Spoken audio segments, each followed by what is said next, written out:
In this update, we're going to cover both the short and intermediate term outlook for risk assets.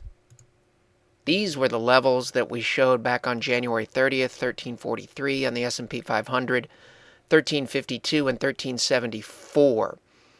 On Thursday, we closed right at 1352, so we've hit this target and we've hit this target. Therefore, we figured it was a good time to give an update on what we see right now and the implications for our investments going forward.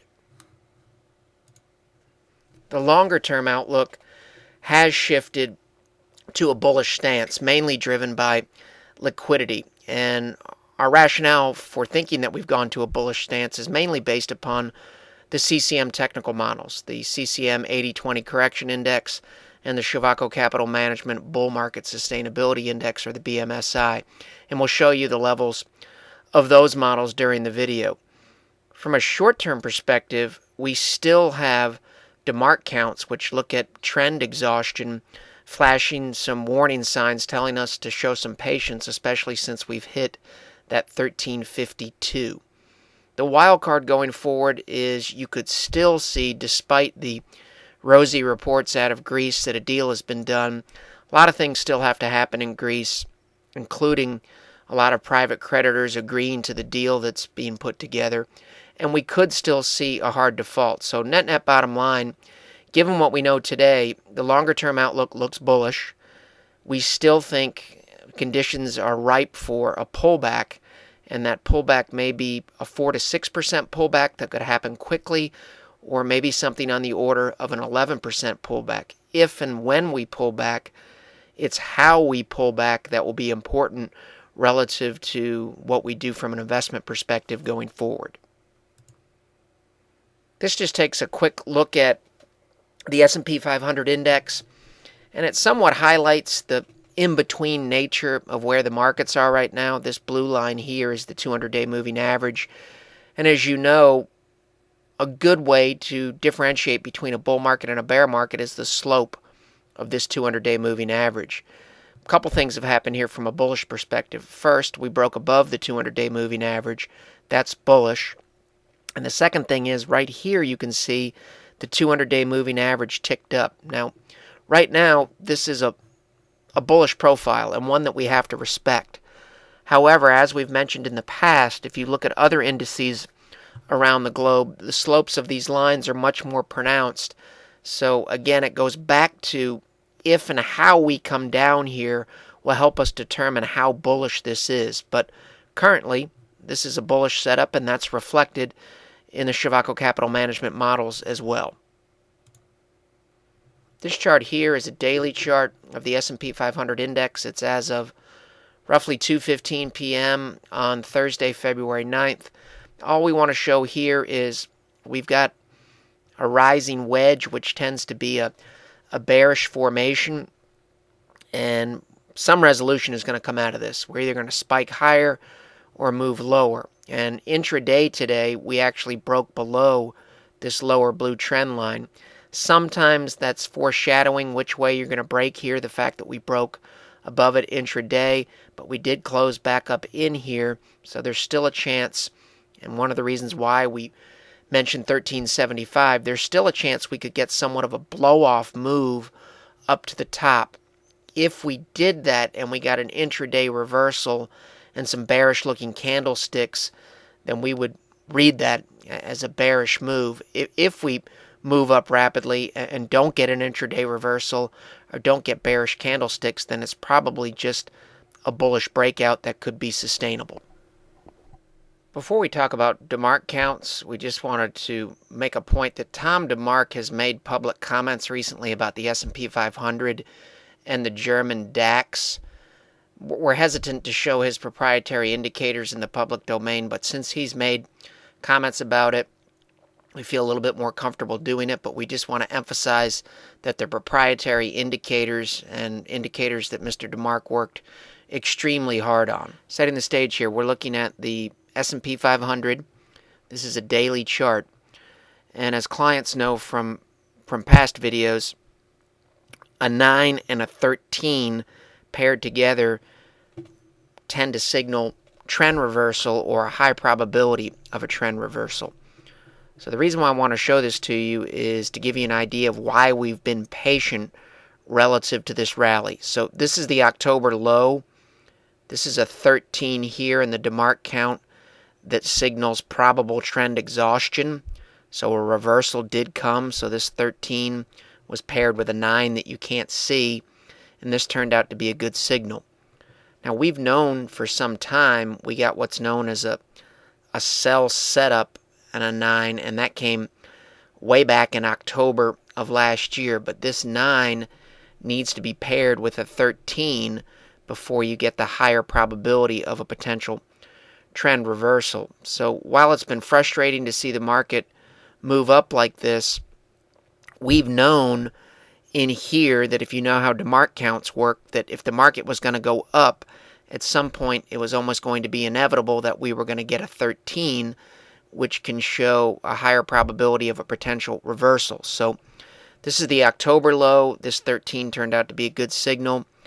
When we came down here, the market looked very bearish. What this is this is where the Fed announced swap lines and the market responded to it. Then we got another sell-off here late in the year, and here is where the ECB offered unlimited 3-year loans to banks, and the market responded. And why we've been patient is, again, we've known that this 13 was probably coming. And this 13 did come right around the first of the year. This dotted line up here is a DeMark stop loss for the most part. It's a risk level that tells you that if you're going to look at this 9 and 13 paired together as a potential probability or high probability for a trend reversal, that this signal remains in force for the most part until certain things are violated relative to this line. And this line here is at 1343. And you know that we've mentioned 1343 several times.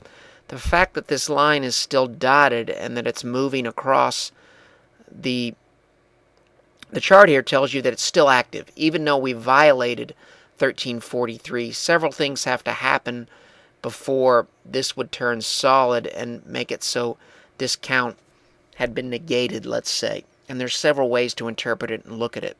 So what we've got now is we've got a 9 and a 13, and this is still this is what's known as a disqualified break.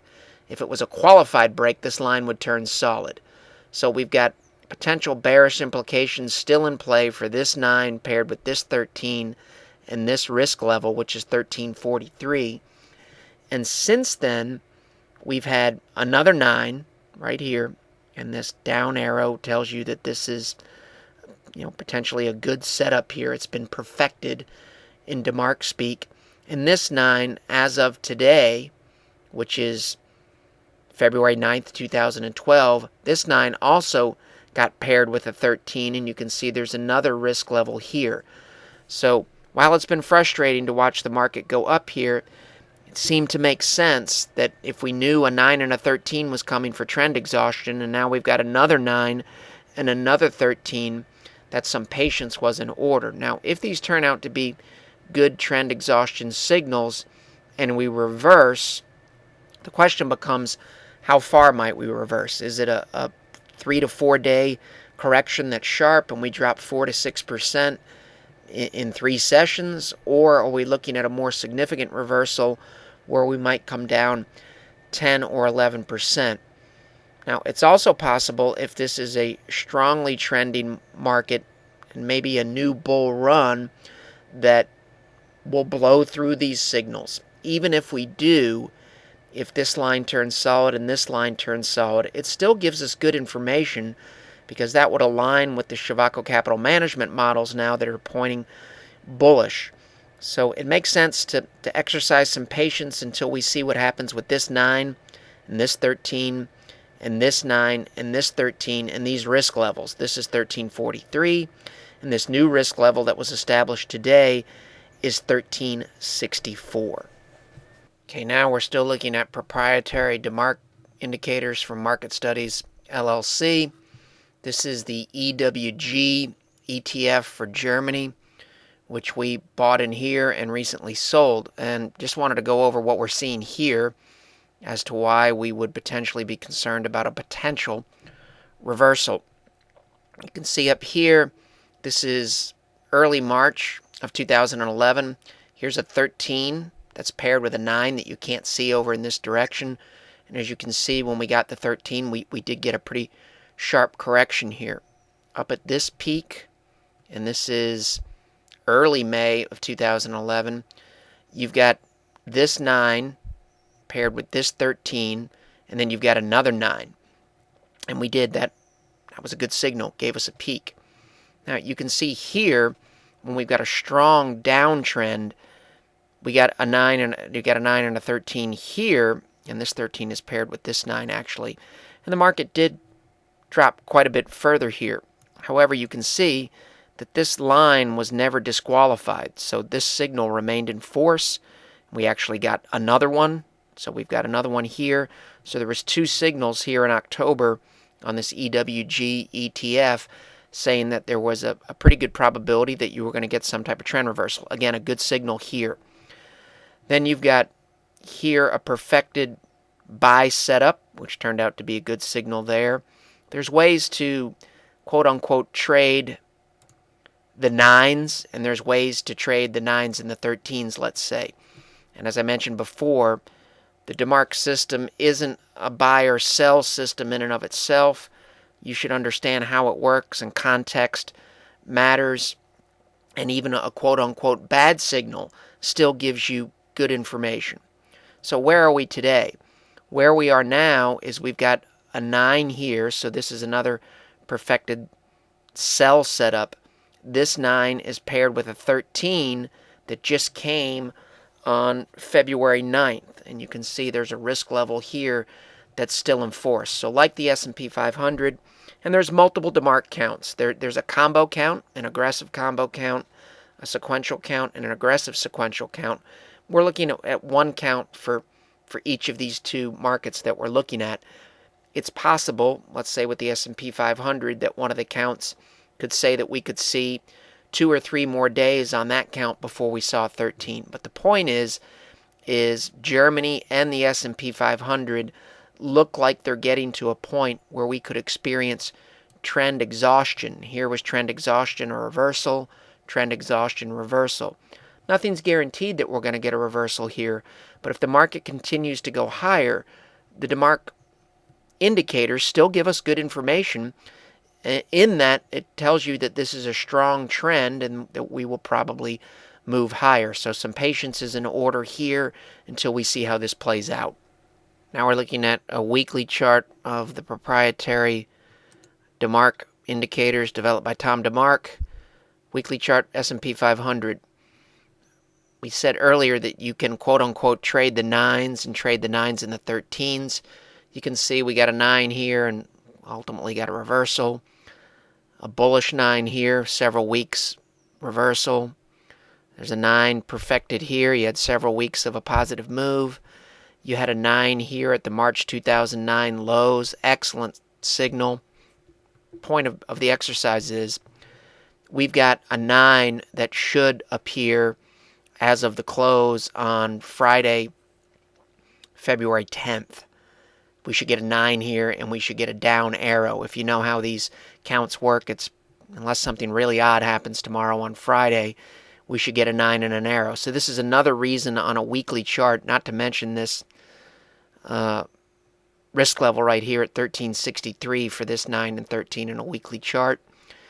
Another reason to be patient here. So we should get something similar to, you can see here we've got a 9 and an up arrow, 9 and an up arrow. We should probably see tomorrow at the close on Friday a 9 and a down arrow. Again, reason to be patient, to at least see how that plays out. Sometimes it's followed by a reversal. This is one of our proprietary market models. This is the Shivako Capital Management Bull Market Sustainability Index, or affectionately known as the BMSI. Wanted to put some context around kind of the tweener in-between market that we've had. Unbelievably, these levels down here are really kind of the demarcation line to say whether you're in a bull or bear market, and we're not showing you all the levels here. This table can go up higher in this direction and go lower in this direction. But typically, when you hit these levels and lower, you're in a bear market. And during a bear market, you typically don't move above this level. So when you move back above it, it starts to become bullish. And to give you an idea of how powerful printed money can be, in late December of last year, we were all the way down at a negative 65. So we were down in this area here, once again looking at bear market readings and bear market territory.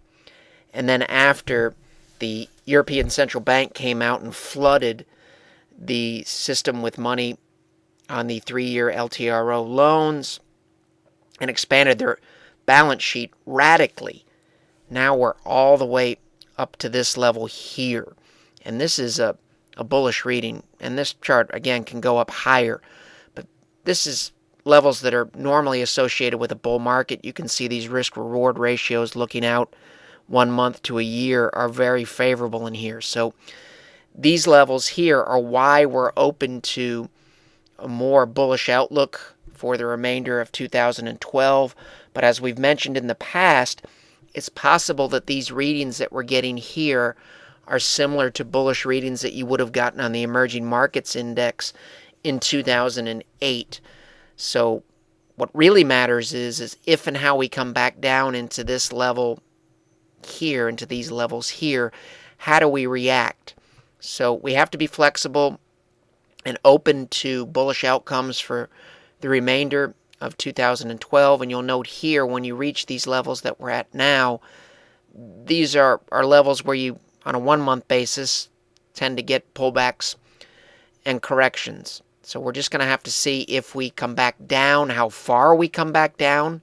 If we come back down into this area here after a hard default, then 2012 could get ugly again. But right now, we would suspect that given what we know here with these technical figures, and you can look on our website and find out what the Bull Market Sustainability Index or the Bull Bear Index is based upon, we have to be open to bullish outcomes for the remainder of the year, which means if we get a pullback of 4 to 6 to 11%, depending upon how we come down, we might view that as a buying opportunity. This is another proprietary model that we have. This is the CCM 80/20 Correction Index. Concepts are similar. We were down in this area in the fourth quarter of 2011. After the money printing, we've moved back up into this area here. This is the reading as of yesterday's close. The concept is exactly the same. With numbers like this and readings like this on this indice, these are risk-reward ratios. They're favorable. So these type of numbers are usually associated with a bull market. And if we get a pullback, we'd like to see this indice stay above 707. If we drop back down into this level, it gets kind of dicey. And this level here is usually associated, these levels, with a bear market. So if we pull back, we'll just have to see how far we pull back. If we stay in this range here and here on a pullback, probably a buying opportunity. The material in this video has no regard to the specific investment objectives, financial situation, or particular needs of any viewer. This video is presented solely for informational purposes and is not to be construed as a solicitation or offer to buy or sell any security or any related financial instruments, nor should any of the content be taken as investment advice. Any opinions expressed in this video are subject to change without notice, and Shavaco Capital Management, LLC, or CCM, is not under any obligation to update or keep current the information contained herein. CCM and its respective officers and associates or clients may have an interest in the securities or derivatives of any entities referred to in this material. CCM accepts no liability whatsoever for any loss or damage of any kind arising out of the use of all or any part of this material. We recommend that you consult with a licensed and qualified professional before making any investment decision.